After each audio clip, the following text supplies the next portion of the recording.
I always wear this hoodie in all my videos, I think now. It's my favorite. This is our thing. That's why I love this hoodie so much, because it's her hoodie too, we share it. Today we're gonna do a walkthrough tutorial of this painting here. It is a tough one. This is not an easy painting to do. If you try this, please God, be gentle with yourself, because oh boy, it's a tough one, but it's so fun and so gorgeous and so rewarding. I am so happy with how it turned out, especially those little sparkles. It's an oil painting. It's definitely an advanced tutorial, so please be nice to yourself about it. Also, if you're a beginner and you still want to try this painting, do it. Do it. Because if you don't push your skill level, you'll never learn to do some of these things, some of these techniques that are in this painting. So I say, go for it. And because it's so fun, it is a crazy one. So let's get into the little walkthrough tutorial. So I'm starting off here with an 8 by 13 inch wood panel that I've gessoed, and I'm actually tinting it with some acrylic paint. It's a burnt sienna, and it looks bright orange. This is gonna be a very orange painting anyway, but burnt sienna is a great way to tone your painting so you have some color to work on top of. And I'm also kind of sketching out where my basic pieces are gonna be, creating a little bit of contrast. I'm putting in a horizon line, I'm darkening the part where the water's gonna be, darkening the part where the sand's gonna be, and then I'm gonna draw in some of the clouds at the top. You don't have to do this step if you don't want to. I really like doing this. It stops me from having to do a ton of layers because I already have something that I'm working on top of. When your paint gets a little bit see-through, I recommend it, and it gives you kind of a guide for where you're gonna put the elements of your painting, which is a really important thing to me because I like to kind of have an idea of where things are gonna go first. So mixing paints is a long process that I think this took me 45 minutes to mix up all these paints. So obviously for this overview, I can't put in the unedited version of this. But if you want to paint along with me and mix up these paints, you have a couple options. You can pause when I have all the paints mixed up and then use my how to mix colors tutorial video to try and match these colors. You can slow down the video speed in the settings on the YouTube video, put it at 0.25, and it'll give you a better idea of what exactly I'm doing here. Or if you really want to watch me do the 45-minute version, the people who support my channel by donating to me on Patreon get the full unedited version of all my tutorials. So you can watch the 45 minutes of me mixing up these paints along with the other 3.5 hours of this tutorial. I'm mixing up some oranges, some pinks, some reds, and some dark teals, some purples. Just a whole bunch of things. I'm going to tweak them a little bit here and there as we move along the painting, but these are the basics. I just like to mix up everything first so I kind of have a direction to go with my colors. Alright, so now we're actually putting our oil paints on our little board here. We're starting at the very top, because if you start lower, you're going to have a real tough time not getting paint all over your little hands. If you start at the top, you can rest your wrist a little more. I'm not doing that here, but I find it so much easier not to be covered in paint when I start at the top of my painting. So I'm starting with my little clouds here. I'm taking this darker, not super dark, this fuchsia magenta kind of color, and it's gonna be the start of our shadowed parts of our cloud. I just want to get some color down first, kind of draw out where I want these highlights to be, where these shadows to be. I'm doing this motion where you can see me twirling my brush a little bit. I go in little circles and do a very thin layer so that I can add more paint on top of it. It just makes it easier to continue to add that dark purple shadow there. I'm just adding a little more contrast, and because I put my paint on really thin, it's a lot easier for me to then add more layers to it, because with the oils it's kind of tricky to continue to add layers on top because it doesn't dry very fast. So I'm just doing that. Thin coats, just kind of blocking in some colors here. I am using a reference photo vaguely that I've kind of edited to be super saturated, but I'm also kind of doing my own thing. I'm kind of making my clouds in whatever shape kind of comes out of my brush. So don't feel the need to exactly replicate how my clouds look here. Kind of do your own thing. Let your clouds do whatever they need to do, and then just follow vaguely along with me.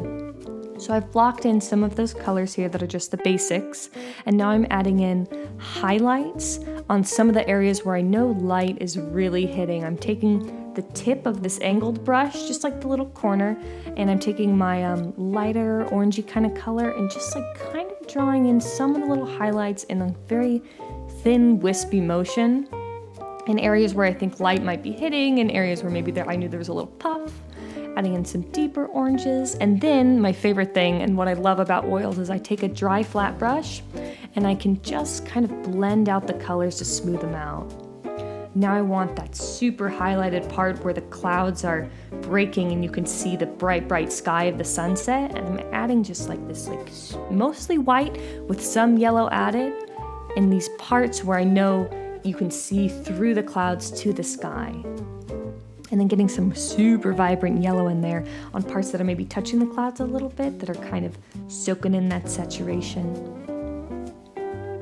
Now I'm starting on the cloud that's below that first top part right there.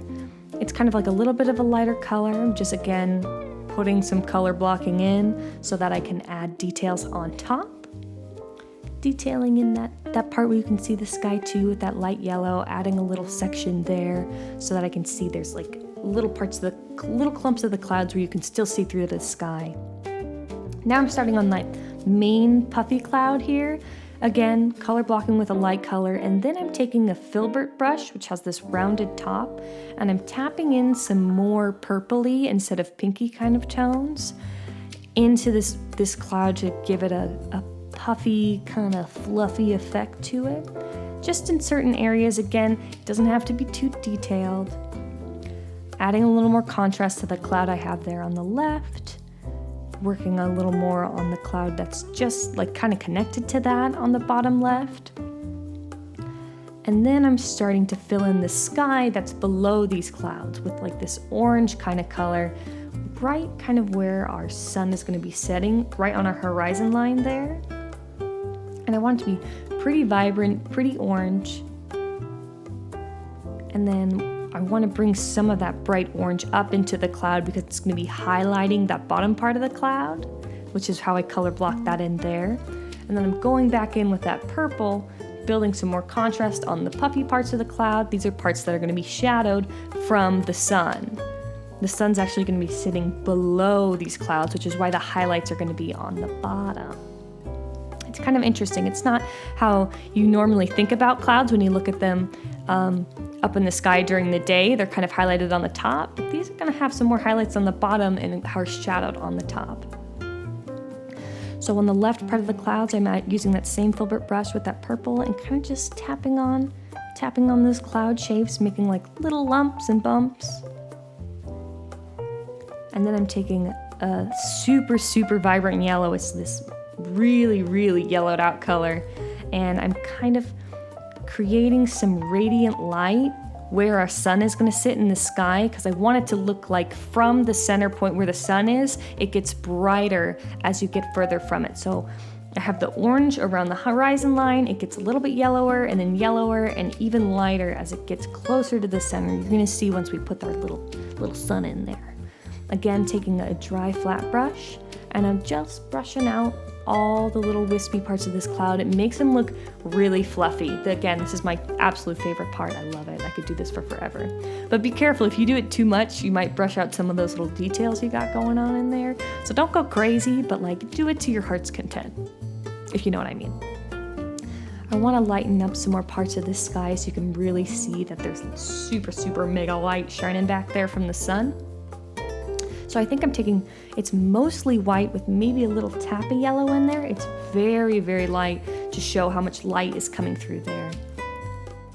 And then I'm adding some more shadow. This is the part where I think this is actually the second day of me painting this. I'd come back to it after I'd done that first basic color blocking part. And I'm just building the contrast a little bit more on the shadowed part of that uppermost cloud. I'm taking a little bit of a darker purple and just kind of making the light a little more dramatic here. I want it to be really bold, really contrasty, but still very vibrant. I don't want to lose those gorgeous colors, but I want to, oh, I just dropped my phone. I'm so sorry. Oh, my, edit that out. Jeez Louise. I don't want to lose the vibrance, but I want to add more contrast. That's what I'm saying. Adding a little more of like a lavendery color to these clouds, kind of a creating a little more dimension here. I kind of wanted some middle tones between the shadowed parts and the highlighted parts, so which is why I'm pulling in this like little lavendery kind of color. And I really like it. Just pulling it in there a little bit, here and there. I have that part of the cloud that juts out a little bit, so it's gonna be a little more highlighted than those center parts of that cloud there. Also, my voice is killing me. I have major voice problems. So I'm kind of feeling a little raspy right now, but I'm just gonna keep going for it. Oh, you can see me start on that puffy cloud, start to do contrasty stuff there. And then I gave up and went and decided to do some highlights first on the top part of our cloud, because I wanna get the top part of our painting done first and then work down. That's just my process. You can do whatever you feel like, but that's how I like to work. So I'm going in at the very top part again, and I'm adding more highlights in now. I'm taking yellows and oranges and using that. I've got a flat brush or an angled brush, and I'm using the corner to do those tiny little details. And then taking a little filbert, which has the rounded top, and like putting in some more of those little puffs, little details. This is kind of a place where you get to choose where you want the details to go. Putting in some more light, taking that yellow, and kind of defining the edges of the cloud a little bit more. And then here, I'm really getting that sun part going. It's gonna go on hot and heavy and gorgeous. So I'm super highlighting that area, and then I'm putting my sun there. I'm actually really blending out this first layer of light there, and then in the center I'm taking nearly pure white. I think it's got a little bit of yellow in it, and a tiny little detail brush, and making a tiny little circle there, which is our sun, just peeking out right below our clouds. And now I'm going back to that puffy cloud there, adding some more contrasted details, adding more contrasted details in the top, and kind of defining our little puffs a little bit more, because I want this cloud to be a little less wispy and a little more defined. I want it to stand out a little bit more, but I'm still gonna add some wisps to it here and there. But I just, I'm building up layers. I'm building up contrast. I want this to start with like the overall color of the whatever like element you're working on, and then build on top of that. So same on the left, adding some more contrast there, building the shape of those clouds. And then I decided on the bottom, I wanted to add some more distant clouds. So I want them to be lighter than the clouds that are closer to us and much smaller. So I'm just creating like some little puffs and putting them right at our horizon line. And now finally we're getting to the water. So I'm taking this very deep purple that almost looks black. There's me right in the way of the camera, as per usual. And I'm filling this in. It is such a dark purple. And I'm slowly changing that to this dark teal that we'd also mixed up. Blending that together. I'm using a fairly large flat brush to do this.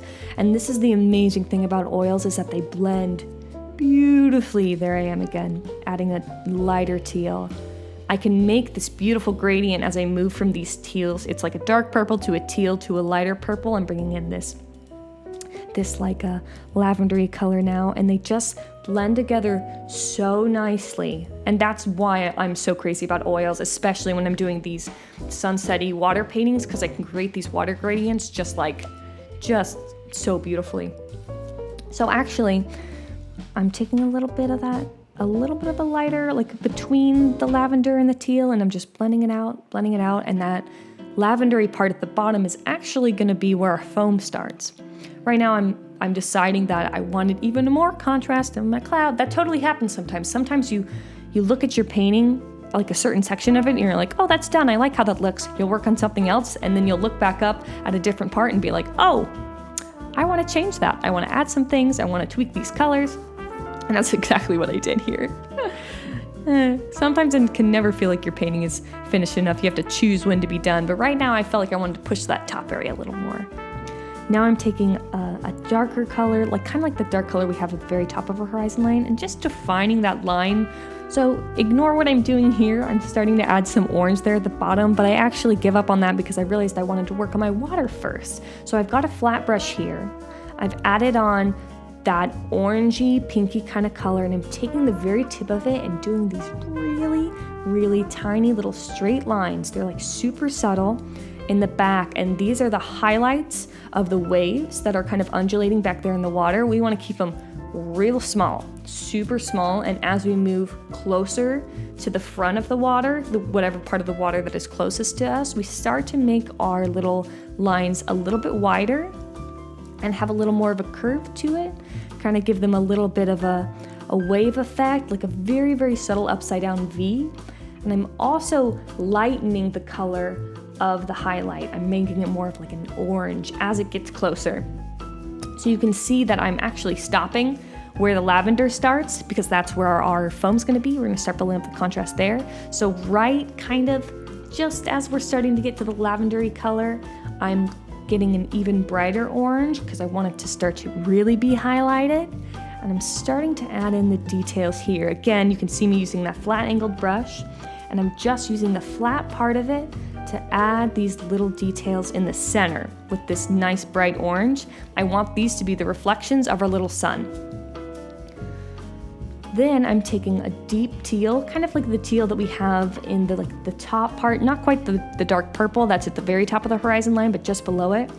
And I'm adding the shadowed parts of our little waves here, just below where our highlights are. This just gives it a little more detail. Not necessary, I could have left it out and it probably still would have looked good, but I like kind of pushing the contrast on things. So I wanted to add these darker little waves so you can see that there's parts of the waves that are being highlighted by the sun and parts of the waves that are being shadowed because they're not getting the same light. Now I'm starting to work on that foam. So I'm taking a dark kind of purple, like a similar color, a little bit lighter to what we used at that very top of our horizon line. And I'm kind of adding kind of some like organic-y kind of shapes, little waves and wiggles, not over the whole thing. I just want to have a shadowed area that I can then build highlights on top of, where you can see like the little chunky parts of the foam.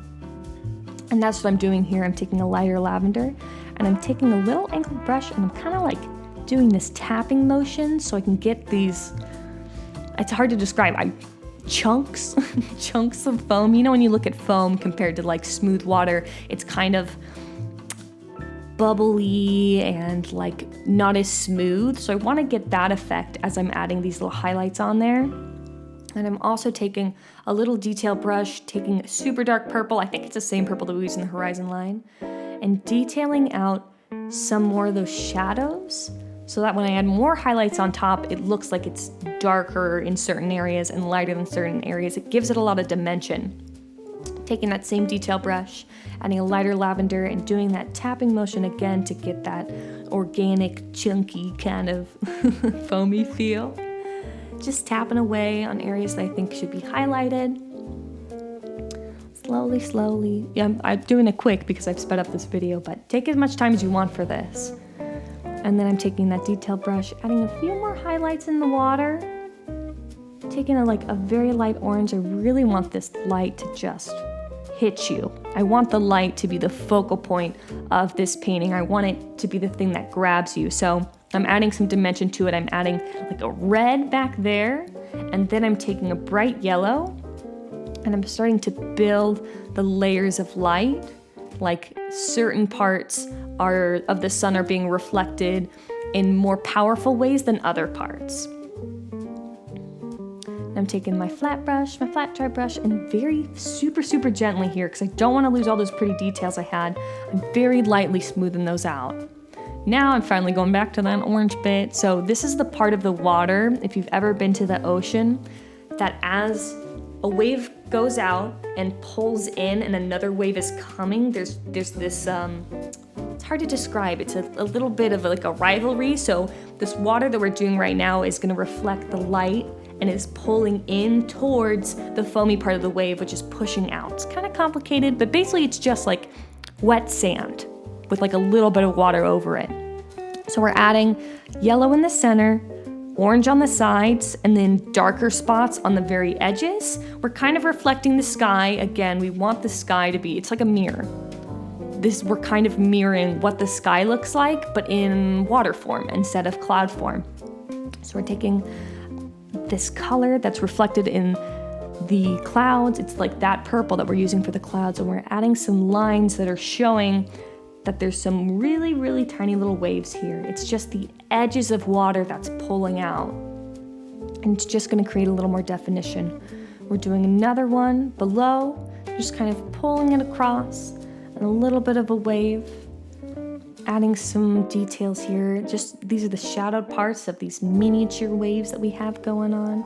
Also, I changed the lighting here. So sorry about that, because now there's like a weird reflection happening, which sucks. So sorry that now there's like a weird reflection happening. I moved the light because I actually couldn't see what I was painting because of the way the light was reflecting.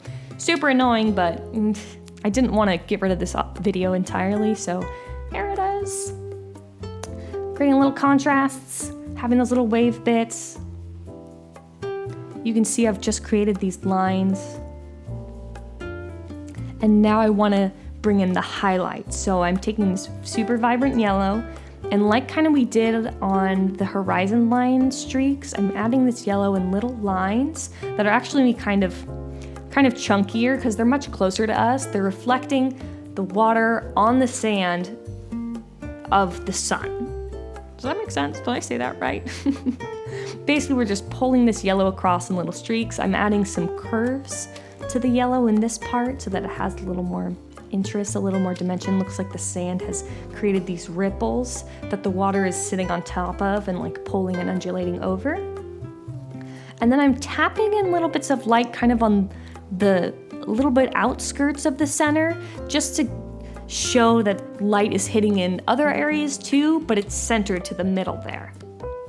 I also want to add this little highlight with my detail brush on top of the dark lines we created to show that it's like a little bit of a water shelf. It has a little bit of dimension. It's got light on top and then it drops, which is where the shadow is.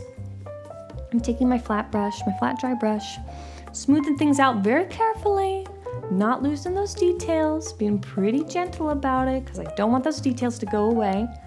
And now I'm going in with this yellow that's mostly white, and I'm super central adding in these details. I'm doing that tapping motion because I want this to look like sparkles. I want these details to be really small. I want them to just look like light is just sparkling off this water here, because this is really the focal point of this painting. I want your eye to be hitting this part and being like, whoa, it's sparkling, even though it's just different colors put on a canvas to make it look like that. And honestly, this is my favorite part of the painting. I love that part right there. I was so proud of how that turned out. So it's also really tough. It's really tough to be able to figure out how to make something look like it's sparkling. So be super patient with yourself when you're working on that. It is something that comes with time, and it is hard. So just take your sweet little time there and understand that this is a tough thing that you're going to figure out. It's just going to take you a little bit of time if it's not turning out exactly like you want it to. And I'm taking that light and I'm sparkling it up into a horizon line. I'm keeping it's kind of like a triangle, the way the light is coming on the darker part of our water. It's starting pretty thin, closest to where the sun is hitting, and then kind of fans out. Take my brush, and this is literally so light. Be so gentle about how you're brushing here, because you don't want to lose those details. You want to keep that, and you don't want to muddy up your highlights either, but I still want them to look like they're streaking and blending like the way light does on water. Taking my super fine detail brush, and I'm just adding in my little sparkle details, just wherever I feel like. This part is kind of up to you on what you feel like is missing in your painting. You kind of put your sparkles where you feel like you want your sparkles to be. Here you can see I'm adding some more highlights to my foam. This is up to you. You kind of get to choose what you feel like your painting is missing and kind of add those details. That's exactly what I'm doing here. I'm just looking at it from a little bit of a distance and then kind of finding things I want to tweak just a little bit. And here I'm adding some more highlights, just a couple more highlights in the water there. You might have added enough once you did yours the first time. I felt like I needed some more. Just wanted to bring some more of those orange colors into the water there. So I'm taking a little vibrant orange and popping that all over the place. And now, this is the final part of our painting. We're doing the sand. So sorry about that weird glare. I was very frustrated when I saw that happened on my recording, but what are you gonna do? I'm taking these dark reds. They're like reds with some blue and magenta in them, and I'm just filling that color in for the sand. And then I'm taking a darker version of that, and I'm adding some streaks in there to create some like little hills and valleys where the sand is. And once I've done that, I'm adding a couple little more highlights to places, a little bit of a highlight where the water is meeting the sand there, just to show that there's a little lip and that it's highlighted, right? I really like that part. I feel like that really made this painting feel a little more real. And then I'm also, after I do that, I'm adding in some more details in the sand, adding some more sparkles on the water. I'm just kind of taking my time now. Oh yeah, smoothing some out with my little brush. I'm taking the time now just looking at my painting and deciding where I want the things that are left over to go. And then that's it. That's our painting. Then we're done.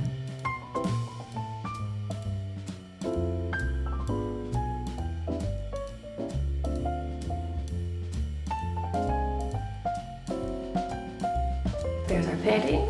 Ooh, ooh, ooh, ooh, ooh, ooh. A crazy one. I hope you had fun with it, or I hope you enjoyed watching it. I love this one. I had such a fun time with this process. And you know, there's always things that I would change. I'm sure there's things that you would change about your finished painting if you did this with me, but like, find things in your painting to be happy about, and even if you see things you want to fix, say, I'll fix it in the next one. And just enjoy your painting for what it is. That's my tip for you today. I have lots more tutorials on my channel, more beginner tutorials if this was too rough for you, oil painting tutorials, acrylic painting tutorials galore. I have a website, Emily Mackey Art, where I sell some paintings and prints and blah, blah, blah, blah, blah. If you feel like supporting me in this channel, you can donate to me on Patreon, and there's some really cool rewards. Like I have a postcard club where I send you out a postcard every month, and I have the full-length versions of my tutorials, including this guy, which is literally, I think, 4 hours long. So that's there, and it means a lot to me in my little art career, and it means I can make more stuff. So I hope you had fun, and I'll see you in the next video.